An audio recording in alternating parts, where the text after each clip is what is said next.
Welcome, welcome. It's No Apologies on Beck, where we are unafraid to speak the truth. I'm your host, Rick Becker, and our co-host, Lori Hintz. Glad to be here.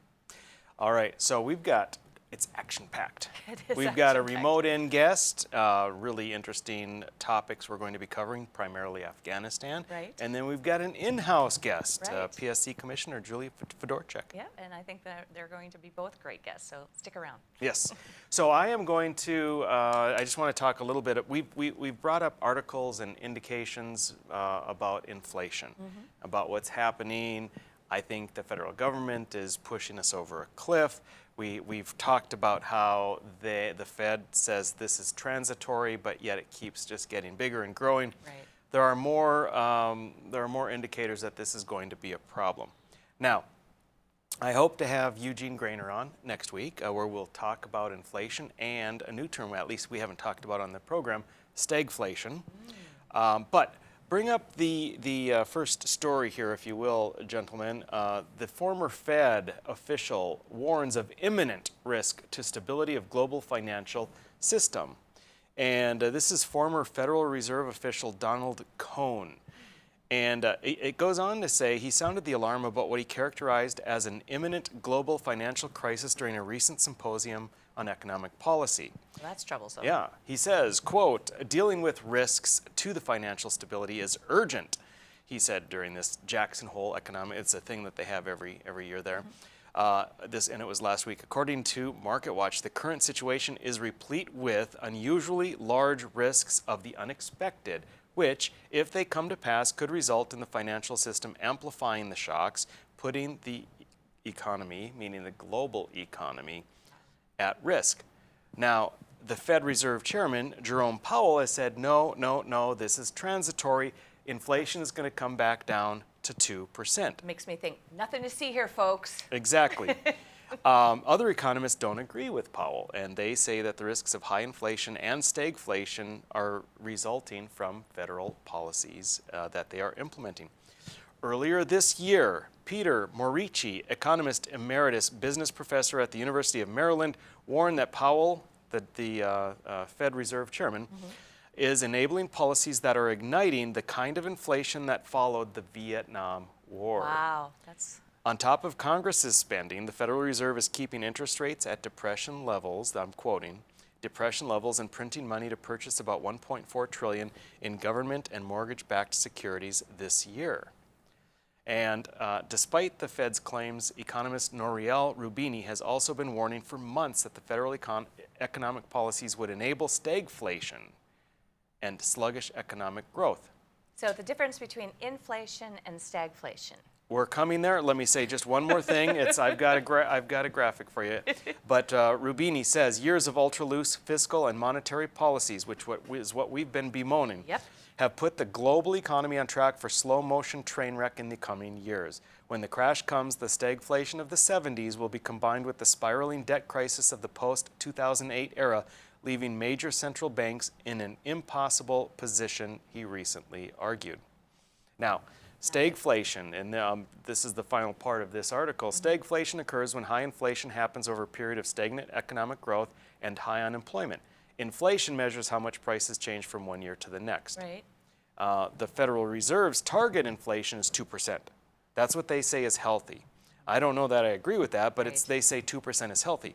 The current inflation for the 12 months ending at the end of July is 5.4%. So they've missed the mark there. A little bit. If you go ahead and bring up my little infographic here, if you would, please. So stagflation, what is stagflation? It's inflation. Now, normally inflation is associated with an economy that's going, right? So we've got a higher GDP, and we also have low unemployment.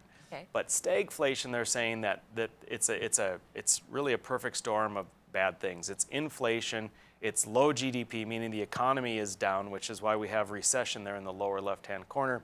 There's a tendency for higher unemployment, and overall, there are a series of bad government policies that have been implemented to cause this. Right. So we have, if we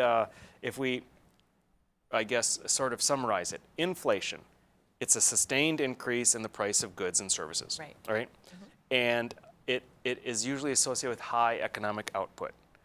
If it's too much, usually they say the Fed can correct it by increasing interest rates. Okay. Stagflation is associated with lower economic output, with high unemployment. The problem is that the Fed doesn't really know what to do. They're stuck in a corner because they can't raise interest rates on an economy that's failing. Not to mention raising interest rates throws everything into disarray because of how in debt we are. And so you've got a situation which is really, really troublesome. There's something called the misery index. Oh, I've heard of that before. And they take the rate of inflation, the percentage of inflation, and add it to the percentage of unemployment. And the higher that number, because it's really, really a bad situation. So I'm looking forward, hopefully we'll get Eugene Grainer on, get some professional expertise in this area, because, you know, what does it mean? Is it coming? Right, But then what do you do about it? Right. Why bother even knowing if it's coming if you can't do anything about it? But I think there are some things you can do about it. The only thing I've read so far is to invest in commodities, which gold, oil, wheat, I don't know. But well, it'll be learn more interesting to about hear what Gene would say about that. So he would have some good suggestions, no doubt. Right. But so far, our alarmism and our skepticism on this transitory nature of inflation is spot on. Spot on. All right. So next up, folks, we have Scott Horton. He is host of the Scott Horton Show podcast and so much more. We will be back with him. Stick with us.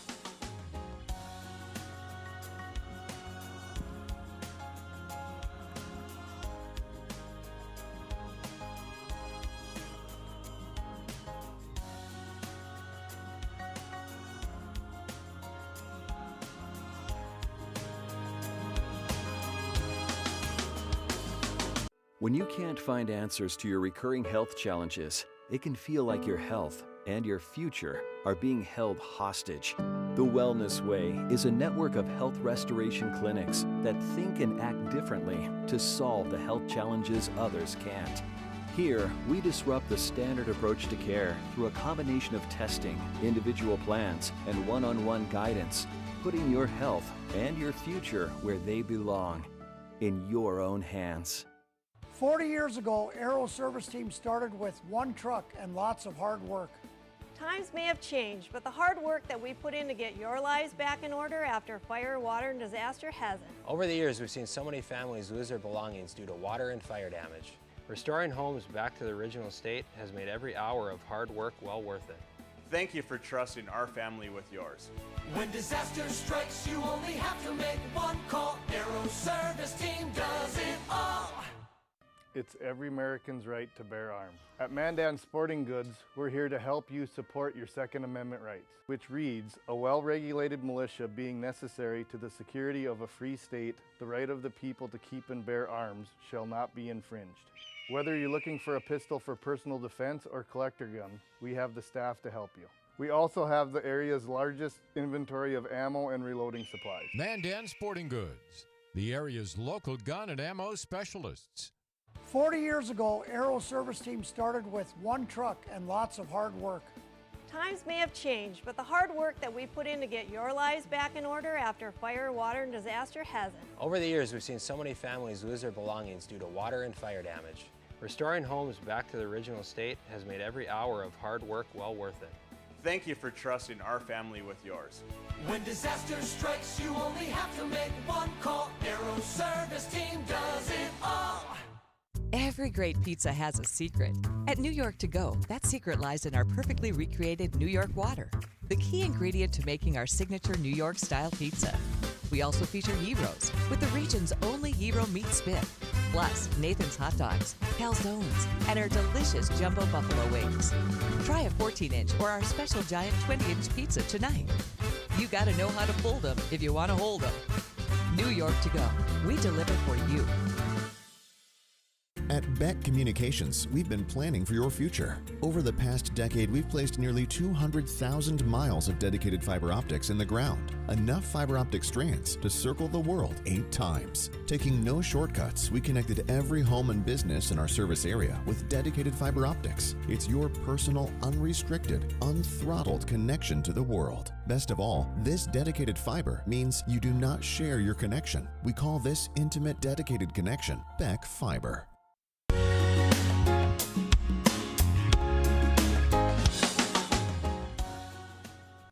Welcome back to No Apologies. Very happy and excited to have our next guest on. We are going to talk about something that's on everyone's mind. Scott Horton, director of the Libertarian Institute, editorial director of antiwar.com, host of the Scott Horton Show podcast, author, I believe maybe most recent book, 2021's Enough Already, Time to End the War on Terror. Do I have that all right, Scott? Yes, sir, that's right. Before that, I wrote Fool's Errand, Time to End the War in Afghanistan. That was 4 years ago. Wow. And thank you. Yeah. Happy to be here. Yeah, and unfortunately, not enough people in power read your book in a timely fashion. Got that right. There's a real tragedy has unfolded, I think, for our nation. Something that, in my mind, is going to be, something that for many decades, if not generations, people are going to look back on and be able to point to as one of the greatest bungled foreign affairs in the history of the United States. Am I overstating it, do you think, Scott? You mean the whole war or just the embarrassment of the withdrawal, the way it was handled there? Well, I think the embarrassment is the culmination. I mean, you've got kind of the slow cooker war, which I believe was a mistake. But then the grand finale, to have bungled it and in the manner it was, I think, is just sort of the frosting on this really terrible cake. Yeah. Well, I'll tell you, there's an article out today in Vanity Fair, of all places, that purports to tell the inside story at the State Department about how they had created a new agency inside the State Department that was responsible for rapid extraction of people around the world. And they were using this to great effect during COVID and all of that in the last year or so. And then because Mike Pompeo, and this is obviously liberal leaning Democratic people writing this in Vanity Fair, but since Trump's Secretary of State Mike Pompeo championed this particular office, well, Tony Blinken came in and shut it all down, but he didn't replace it with anything effective.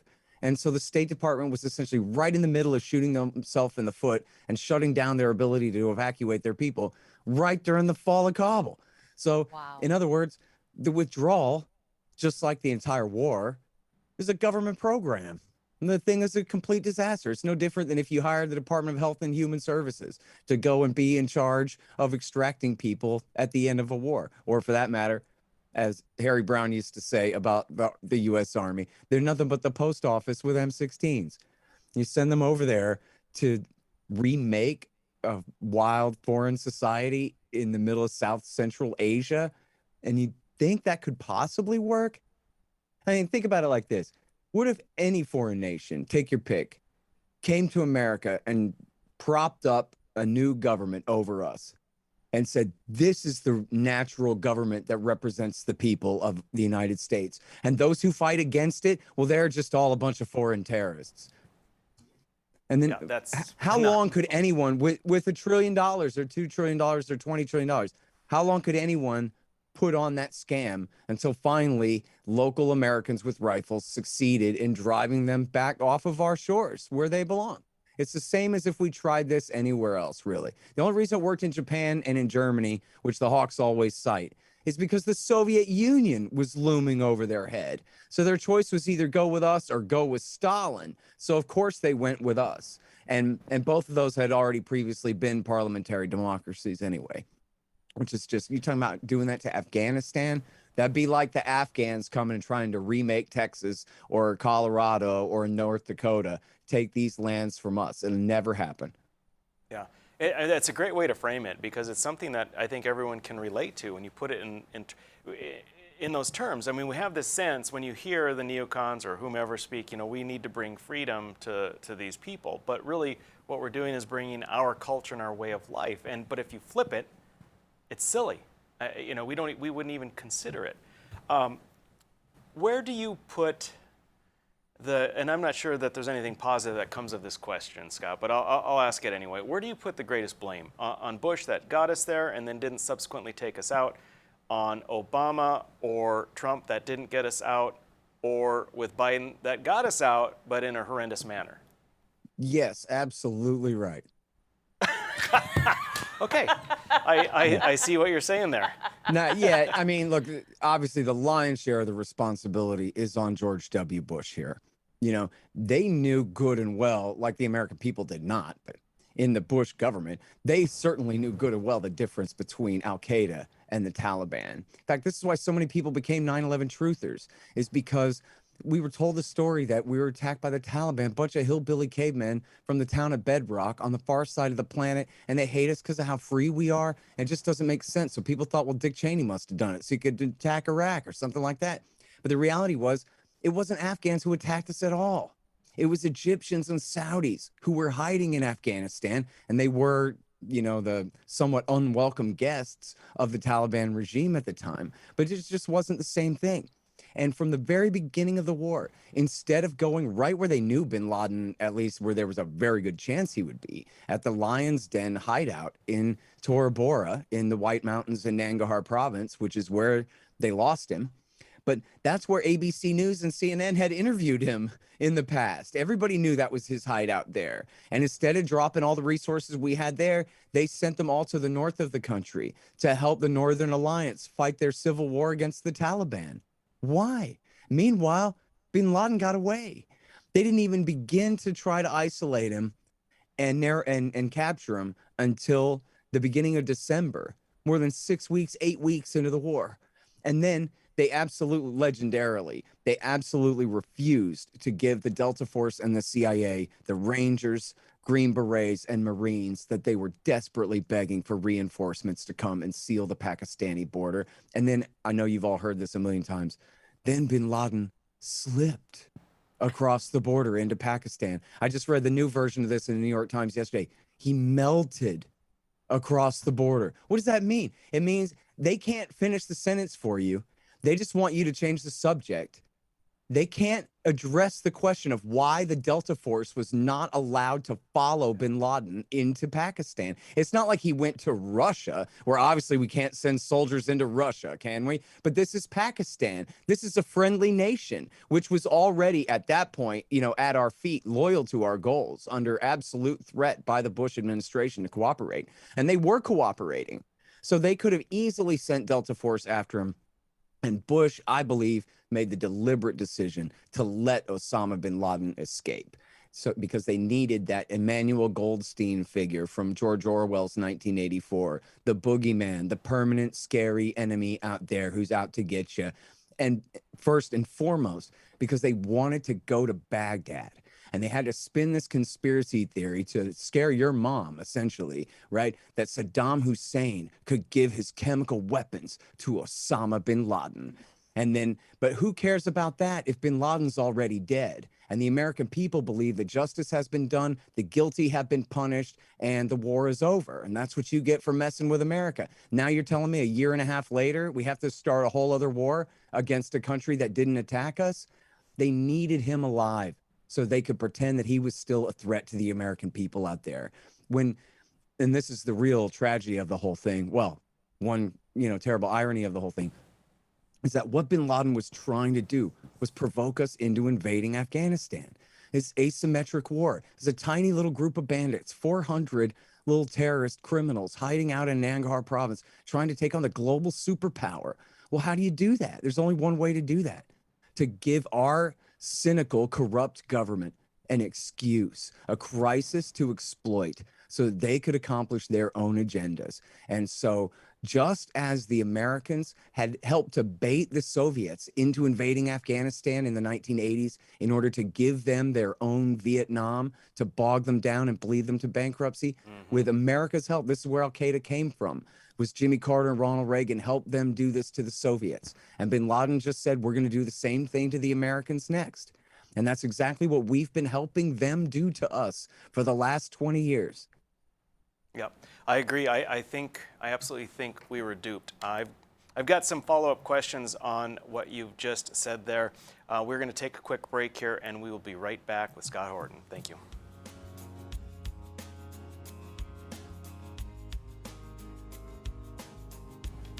When you can't find answers to your recurring health challenges, it can feel like your health and your future are being held hostage. The Wellness Way is a network of health restoration clinics that think and act differently to solve the health challenges others can't. Here, we disrupt the standard approach to care through a combination of testing, individual plans, and one-on-one guidance, putting your health and your future where they belong, in your own hands. 40 years ago, Aero Service Team started with one truck and lots of hard work. Times may have changed, but the hard work that we put in to get your lives back in order after fire, water, and disaster hasn't. Over the years, we've seen so many families lose their belongings due to water and fire damage. Restoring homes back to the original state has made every hour of hard work well worth it. Thank you for trusting our family with yours. When disaster strikes, you only have to make one call. Aero Service Team does it all.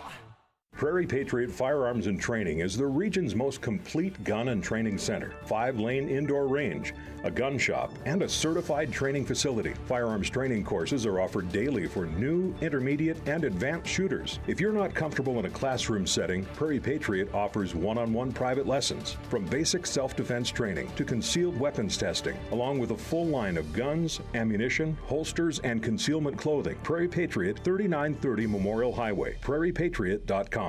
40 years ago, Aero Service Team started with one truck and lots of hard work. Times may have changed, but the hard work that we put in to get your lives back in order after fire, water, and disaster hasn't. Over the years, we've seen so many families lose their belongings due to water and fire damage. Restoring homes back to the original state has made every hour of hard work well worth it.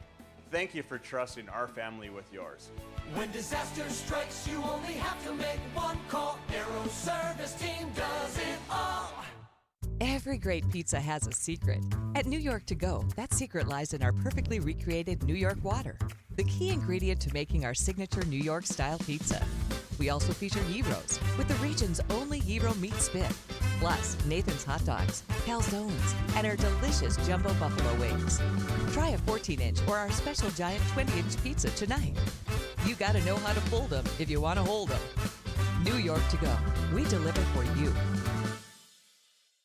It's every American's right to bear arms. At Mandan Sporting Goods, we're here to help you support your Second Amendment rights, which reads, a well-regulated militia being necessary to the security of a free state, the right of the people to keep and bear arms shall not be infringed.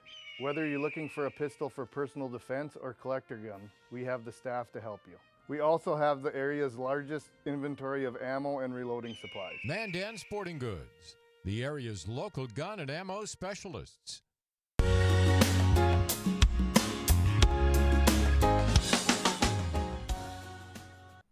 Welcome back. It's No Apologies, your after-hours oasis of sanity. We have a very special guest with us, Scott Horton from the Scott Horton Show podcast, also author of Enough Already, Time to End the War on Terror is a recent book. A book prior to that was Fool's Errand, Time to End the War in Afghanistan. Scott, you were just talking about these aspects, this sort of gamesmanship that goes on, and we don't have clear thought out goals, at least not that we seem to actually be trying to accomplish. So when it comes to this, what is the motivation of, say, George W. Bush and others, neocons that want to go into Afghanistan? And, we hear things about poppy fields. We hear things about rare earth minerals. We have this hubris that of just like we're this, bastion of freedom, and we want to bring it to other nations. What is it? What's the end game if it wasn't actually just to go in, boom, take out bin Laden, get out? What was the goal? Yeah.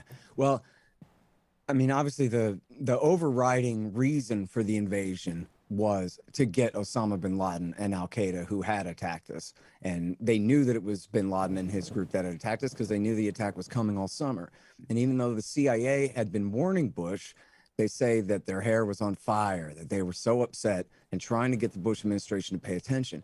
The neoconservatives that you mentioned there, especially at the Pentagon, were telling Bush, no, don't listen to the CIA. They're trying to distract you with this Osama bin Laden stuff in Afghanistan. We don't want to go to Afghanistan. That is taking our eyes off of the prize, which is Baghdad. That's what it's all about. We got to find a way to go to Iraq.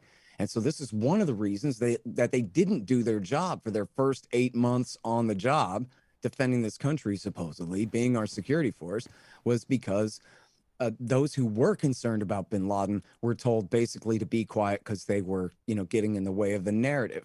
Then when the September 11th attack happens, it's way worse than anyone could have imagined. Thousands of people killed and the Pentagon hit and all of the rest of this stuff.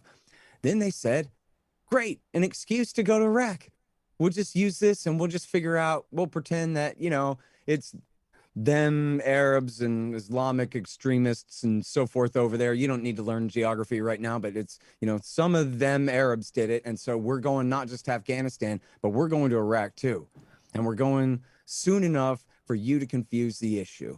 And, the White House was careful the way they said this stuff. Dick Cheney outright lied and pretended to believe that Iraq was behind the attack. But none of the rest of the administration outright claimed that. But boy, do the neocons in the media claim it a million times over again. And by the time they invaded Iraq, 70%, a super duper majority of the American people believed that Saddam had done 9/11. Which, if that was true, why wouldn't we have started carpet bombing Baghdad immediately? It was obviously a hoax, and they knew it was a hoax, but they were happy for the American people to believe that. And that was their overriding agenda. And so why? Well, Bush wanted to prove that he was smarter and tougher than his father. And he wanted to get reelected so he could privatize Social Security in a second term, which luckily failed because of Hurricane Katrina. Just destroyed his credibility. Thank goodness for that. Can you imagine they had taken all of Social Security and put it in the stock market bubble that crashed in 2008? Remember that one? The worst bubble that ever crashed? Yeah. Anyway, Karl Rove wanted to start the war so he could make sure Bush was in the middle of a war so he could get him reelected in 2004. Dick Cheney wanted to do it because when he was the CEO of Halliburton in the 90s, he had helped run the company into the ground. He had bought a company called Dresser Industries just before they were held liable for literally billions of dollars worth of asbestos cancer claims. So he owed Halliburton, Kellogg Brown and Root a lot of money for screwing them over. And so this was his job, was to get them on the dole, building army bases and this kind of thing, collecting U.S. tax dollars. And then for the neoconservatives, essentially they are extremely close to the Likud party in Israel, and particularly the Benjamin Netanyahu's faction in Israel. And what they believed was that if they could get rid of Saddam Hussein, that would empower Jordan over Iraq. And then the Jordanians would tell the Shiite clergy in Iraq to tell the Lebanese Hezbollah to stop being friends with Iran, and that would help Israel. And that was why the neoconservatives lied us into war. That was their idea of the primary strategy in the region. And of course, it did not work out that way at all. Instead, Iran's partisans ended up being the major beneficiaries of the war. And that's why even as Bush succeeded in creating a new government in Baghdad, one which sits there to this day, they kicked us out in 2011, said, thanks for winning the war for us, now beat it, because they don't need us because they're friends with Iran next door. And so that whole thing was a complete disaster. But that was why they did it. Now in Afghanistan, essentially they just had to keep Afghanistan going so they could keep the war on terror, as they called it, going long enough to start the war in Iraq, which is going to take them 1.5 years to build up all the forces in Kuwait for the invasion. And so they had to just keep the whole thing going. And that was immediately why they inflated bin Laden's group with the Taliban. And then for that matter, conflated bin Laden's group with Iraq and then the rest of it. Now, as far as staying there, essentially you have this conspiracy of interests, all of which are none of which are good enough to stay there whatsoever. So yes, somebody's making money off that heroin, but it wasn't really the CIA selling drugs as, like back in the Vietnam days, as much as it was just all the people that the CIA was supporting in power were all selling drugs. And really all major warlord factions in Afghanistan are all in the heroin game. It's, something like, 40 to 60% of their entire GDP is based on poppies. And so all factions there are up to their eyeballs in it. And you could say, especially the factions backed by the United States. Hamid Karzai, who was the American puppet president there for 12 years or something, his half brother, Wali Karzai, was the biggest heroin dealer in Afghanistan.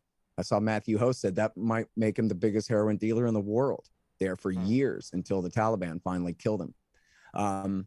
And then, the State Department, they have something to prove. Look at us. We can remake a country. We're going to build a hydroelectric dam. We're going to build some girls' schools. And all these individual government employees, they get their tickets punched. They get their, promotion, but they end up not really achieving anything. And then same for, look at a fraud like General David Petraeus with his chest full of medals, even though all he did was lose 2 wars. And all those generals have their own so-called valor at stake, and they can't admit that they screwed up. They blew it. They bit off more than they could chew, and they lost. And so instead, they kept feeding guys into the meat grinder over there for, literally for 2 decades. Certainly for one extra entire decade after they knew they had lost the war. Yeah, I'm curious about why Obama stayed there. I mean, what was the Politics. purpose for him? They made him do it, and he was a coward, and so he rolled over for them. He knew better. And same for Donald Trump, by the way. Donald Trump should be congratulated, should really be thanked for pushing ahead with the peace deal to get us out. But in his first 2 years, he launched a massive escalation because the generals pressured him into it, and they rolled him the same way they did Obama. And you can read it in the New York Times right now. The story is how Biden defied the generals and their season-long pressure campaign to force him to stay, and he just refused. And it took everything President Biden had to face down his standing army. It's just like the founding fathers warned about. I mean, word for word of the dangers of a standing army, where just like any other bureaucracy, they want to find things to do so they don't have to get real jobs. If it's up to them, they'd stay forever. That's just crazy stuff.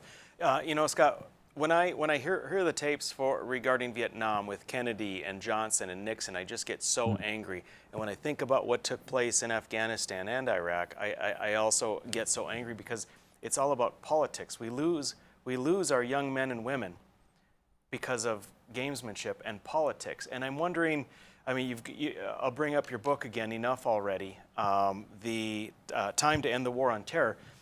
Is it education, like with your book? How do we prevent this?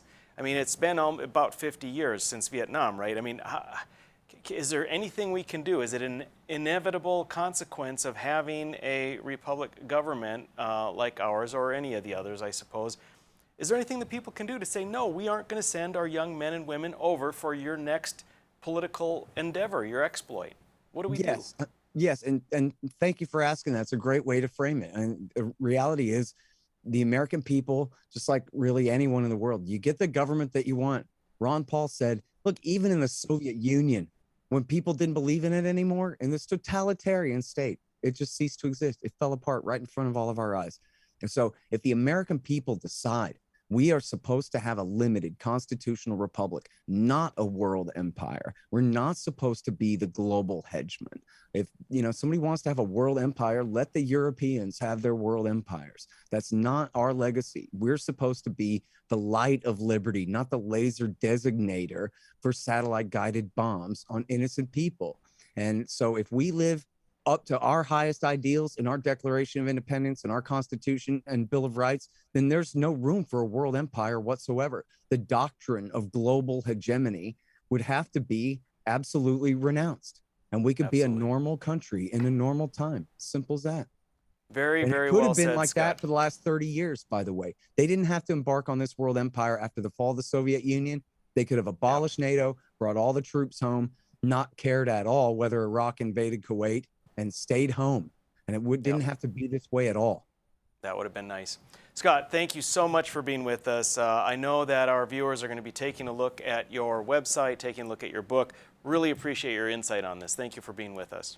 Thank you both so much for having me. All right. So, folks, next up, we have Public Service Commissioner Julie Fedorchak. So stick around. We will be right back.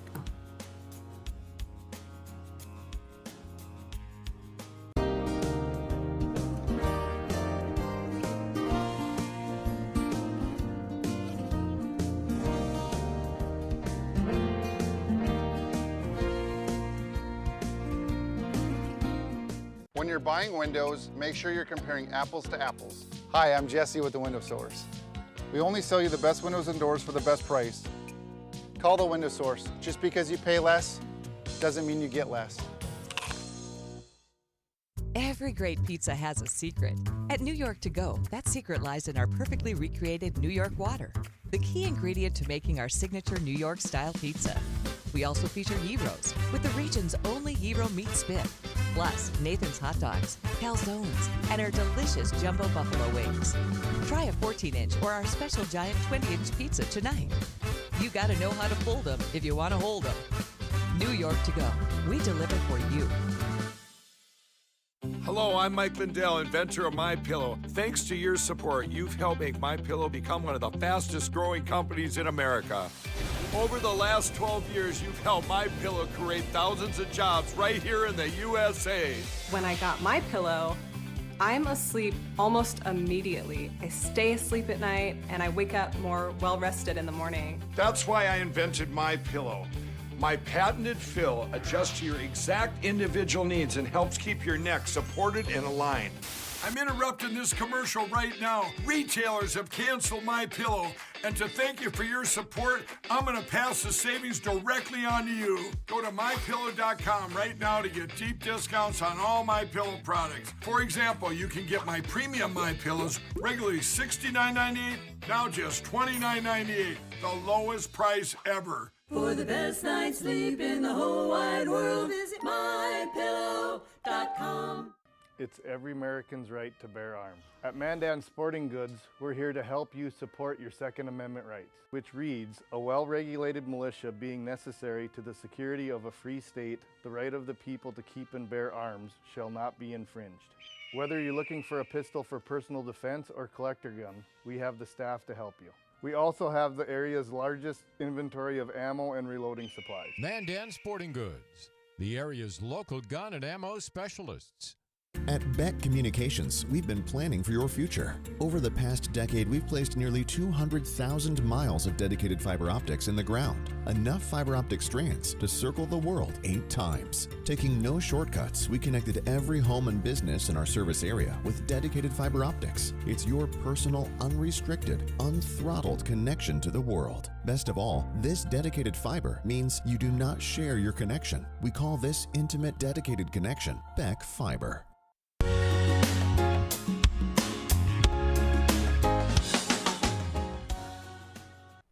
All right, we are back. It's No Apologies on Beck, and we've got a little delay with our Public Service Commissioner. So I wanted to bring up, the Scott Horton, and I again encourage our viewers to take a look at his website, consider looking and purchasing his books.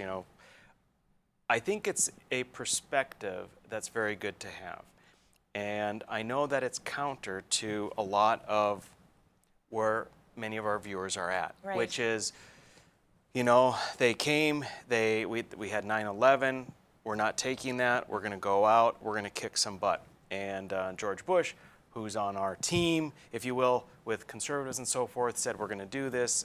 When he stood at ground zero for 9/11 and said, I hear you, the world hears you. It's a time when we came together. And we wanted a solution. We wanted a bad guy, and we wanted to have justice, and that's understandable. But I think that we have to look back and say, really, what did we accomplish? Did we truly get justice? What did we lose? And again, we're talking not just money, but lives. And what did we change? And I want our viewers to not just close their minds to the possibility that we were wrong from day 1, day 2, day 3, going all the way for 20 years. And I think it's important to look, because I don't want my grandkids going into another war which has no realistic, achievable goal with no endpoint. And I haven't read Mr. Horton's book. I plan to. Enough already, Time to End the War on Terror. Because this war on terror, this is an ideology that's throughout the world. You can't go to war on it. You can beat it, you can have a war with it based on ideas, but you can't kill it with a gun. It's an ideology, and I think it's a mistake. And so I encourage our viewers, and hey, listen, if you have contrary opinions, if this particular viewpoint is offensive to you, write in. We're happy to hear about it. But I, for one, agree. We should not have been in Afghanistan. We should not have been in Iraq. This nation building is, I don't think that the people, for instance, that were mentioned earlier, George Bush or Karl Rove or Dick Cheney, I don't think they're evil. I think everyone has their motivations that skews their perception. and you have a whole bunch of these, and again, what we have whenever government's involved is a risk-benefit analysis in which the risk is really not borne by the decision makers. That's true for spending, it's true for wars. And I go back to when we were talking with Senator Kevin Cramer, we should never be sending people over, boots on the ground, to risk their lives when our Congress, Senate, and House of Representatives don't even have the wherewithal, the fortitude, the cojones to vote to declare war. If you're not going to declare war, our young men and women should not be going over to fight this conflict. So, I don't know. Lori, what are your thoughts on it? I know that we maybe differ a little bit. Maybe a little bit. I can't say that I am necessarily a neocon. I was never a humongous George Bush fanatic either, too. But it was very eye-opening for me to hear the perspectives of Mr. Horton, because there were things that I hadn't thought about. So he actually opened my mind to a couple of things. But I tend to be a little more hawkish than most people probably. I'm a huge supporter, of course, of the military, and this week has just been brutal for me because I am putting myself in the place of the mothers of all of these Afghan Marines who have been killed, and also other. And you don't use soldiers, just so you know. You have to say service members, because there are people from the Army who were killed. There was one from the Navy, and then also Marines. So you have to say service members. So if you see that at some of the bars around town too, just, you can correct them. But I'm struggling this week because I have sons who are the exact ages of those individuals who were killed. So it's been very, very difficult for me. And yes, I'm more of a hawk in that I think that there are places where our military do need to go, and there are places that we do need to break stuff, as Rush would say, and kill people and break things. And I don't necessarily agree with all of the things that Scott Horton said, but I definitely have thought a lot more about it since then.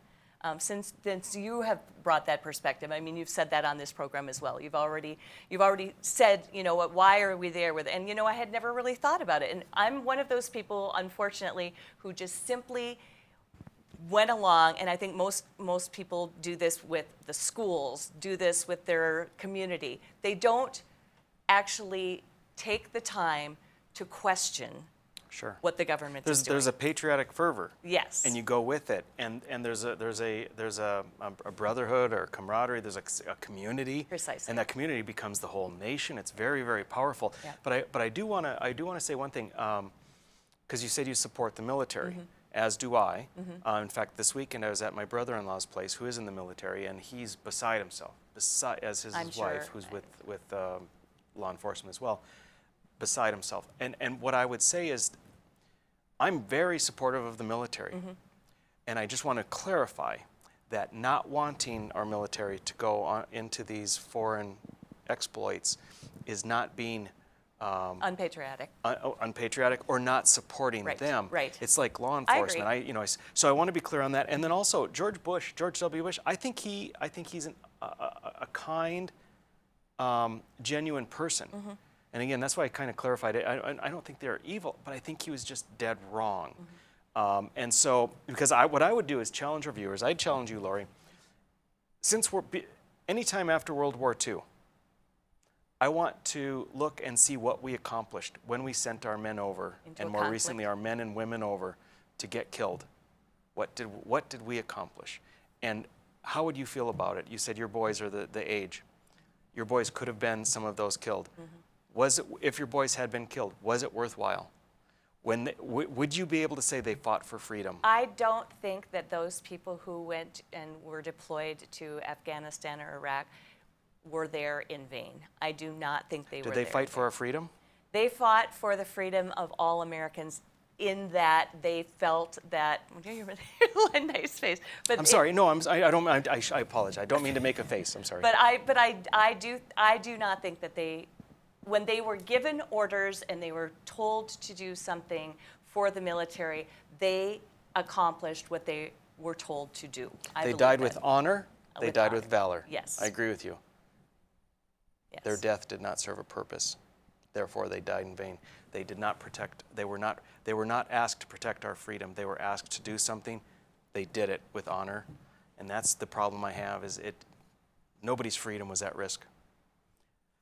But all right, when we come back, we're going to have an off the cuff for you because Julie's gotten held up. I just got that note. So I will do an off the cuff. We're going to talk about lighter things. Yes. Oh, she's not coming back. No, she's not. Oh, off the cuff. I don't know. Who knows what's going on? Off the cuff is next. We'll be right back.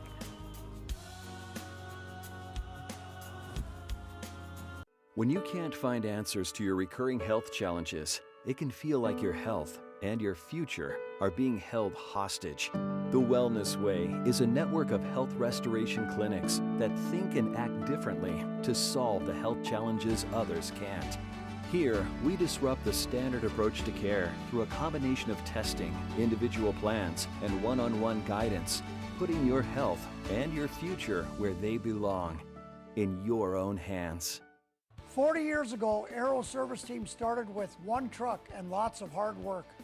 Times may have changed, but the hard work that we put in to get your lives back in order after fire, water, and disaster hasn't. Over the years, we've seen so many families lose their belongings due to water and fire damage.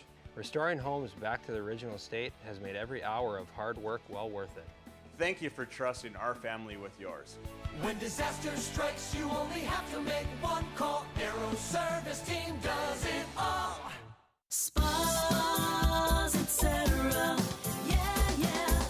You've come to know and trust us for over 18 years with the largest selection and showroom in Western North Dakota for our beautiful Sundance spas. Plus, you could pick out your next home experience with our selection of pool tables, shuffleboards, and fun accessories. Spas, etc.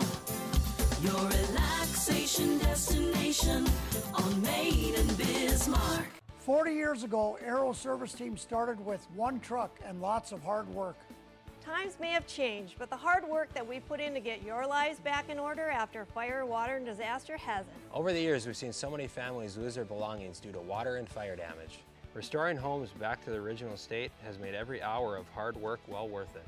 Thank you for trusting our family with yours. When disaster strikes, you only have to make one call. Aero Service Team does it all. Every great pizza has a secret. At New York To Go, that secret lies in our perfectly recreated New York water, the key ingredient to making our signature New York style pizza. We also feature gyros with the region's only gyro meat spit, plus Nathan's hot dogs, calzones, and our delicious jumbo buffalo wings. Try a 14-inch or our special giant 20-inch pizza tonight. You gotta know how to fold them if you want to hold them. New York To Go, we deliver for you. It's every American's right to bear arms. At Mandan Sporting Goods, we're here to help you support your Second Amendment rights, which reads, a well-regulated militia being necessary to the security of a free state, the right of the people to keep and bear arms shall not be infringed. Whether you're looking for a pistol for personal defense or collector gun, we have the staff to help you. We also have the area's largest inventory of ammo and reloading supplies. Mandan Sporting Goods, the area's local gun and ammo specialists.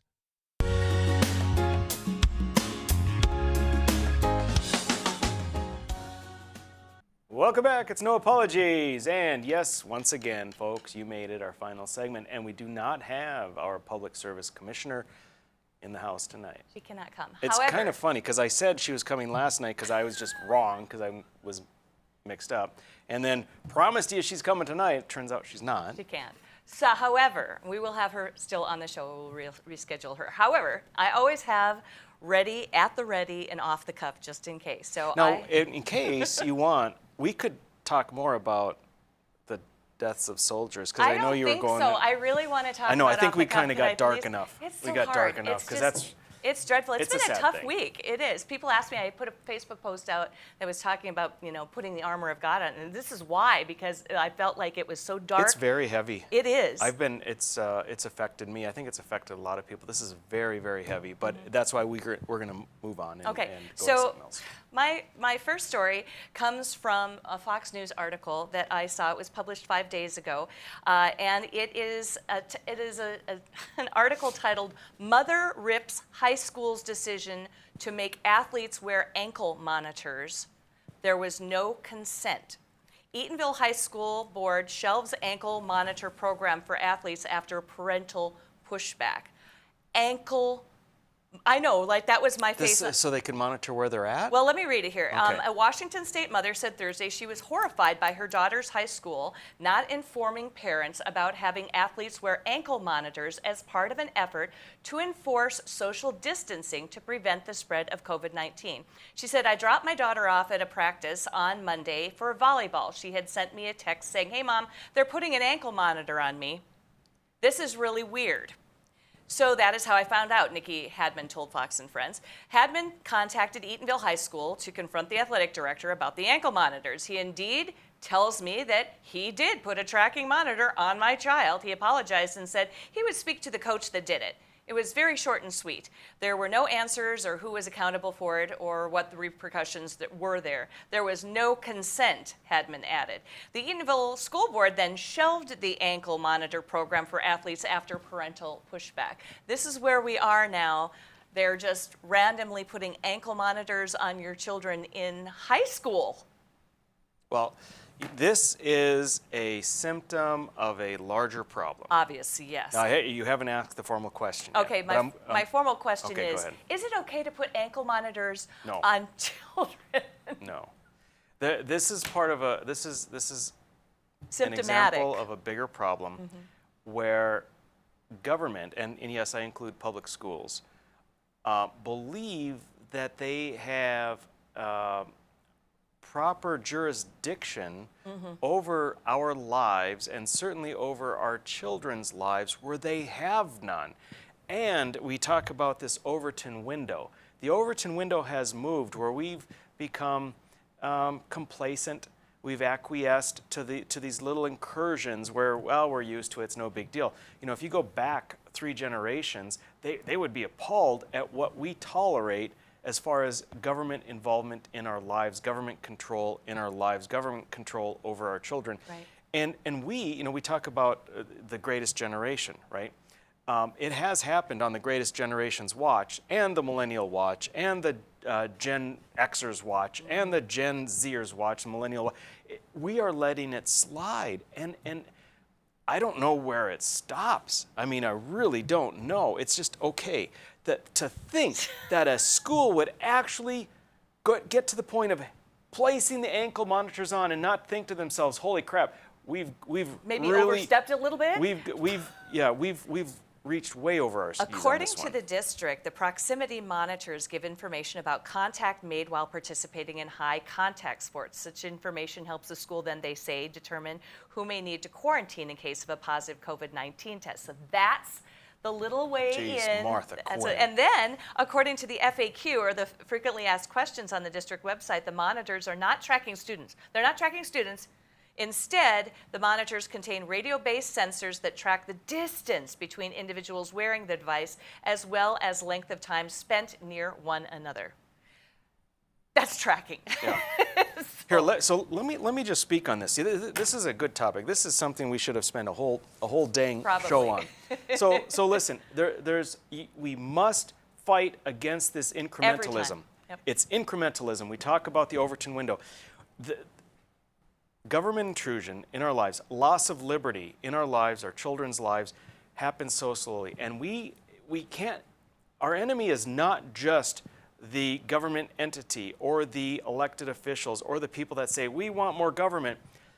Our enemy or the people we actually have to fight against are the people that just say, I'm not happy with it either, but geez, quit making such a big deal out of it. You're not losing that much freedom. It's not that important.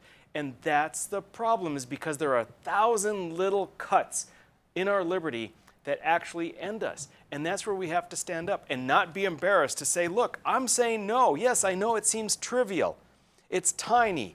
Am I going to lose sleep if I lose this freedom? Well, maybe not for a lot of people, but the problem is it's not just this tiny freedom that you can barely even call a freedom or barely even call a right, but it's one after another after another. So here the problem is that we don't want to stand up. Generally speaking, we don't want to draw attention to ourselves. We don't want to seem extreme. But we have to seem extreme. We have to at least not be afraid to seem extreme when we say, no, I'm not letting this tiny little thing go. And yes, it's important enough to me that I'm standing here and I'm being irritating to you, and I'm seeming extremist, and I'm putting the block, the wall right here, and I'm saying no more. That's what we have to do, day in, day out. Because if we aren't going to do it, it's gone. We're the end. We're the end. Nope, that's exactly right. And tomorrow's show is going to deal a lot with that, with a lot of different people who are just standing up and saying no. I have one other quick story. It's really quick, though, and it is from the New York Post, and this was from August 24th. Trump calls on Florida judge to help reinstate his YouTube account. Now, do you think that the President of the United States should be able to have a YouTube account, or do you think YouTube should say, no, you're not having a YouTube account? They're private company, but they've overstepped their bounds again. I know. Well, I'm going to go back to this. This one I try and make simple. It's I think it's complicated. I try to make it simple. They have certain protections that are afforded them. Section 230? Is that what it is? 230? I forget. Yeah, sure. I think it's 2. You're right. So they have these protections. And the problem is, if you want the protections that federal government gives you, special treatment, then you have to abide by what the federal government says you must do to have those protections, and that is you can't alter and edit information to be a one-sided story. They're not playing the game. So yes, I think they should be able to say, no, we're not letting Trump be on, but then they should lose those protections. That's a no, in my mind, that's a no-brainer. I agree. I think that's very simply put and perfect. Thank you for breaking that down, too. So tomorrow, next time, we've got some really interesting guests. Cassie Schmidt from Let Parents Decide That, a new group she just started. It's in the Fargo area. And then also NDSU student Brianna Hosman. I hope I'm saying your name right, Brianna, about mask mandates at NDSU. Join us next time. We'll be back with some really good guests.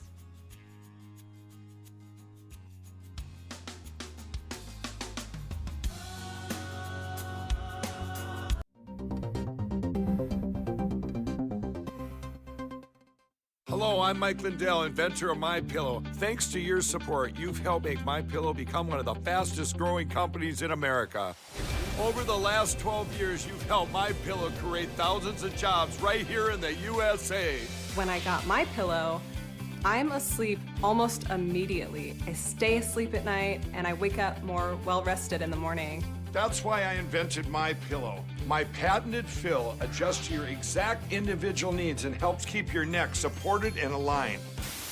I'm interrupting this commercial right now. Retailers have canceled MyPillow, and to thank you for your support, I'm going to pass the savings directly on to you. For example, you get my 6-piece towel sets, regular $109.99, now only $44.98, or MyPillow dog beds for as low as $19.99 with your promo code. For the best night's sleep in the whole wide world, visit mypillow.com.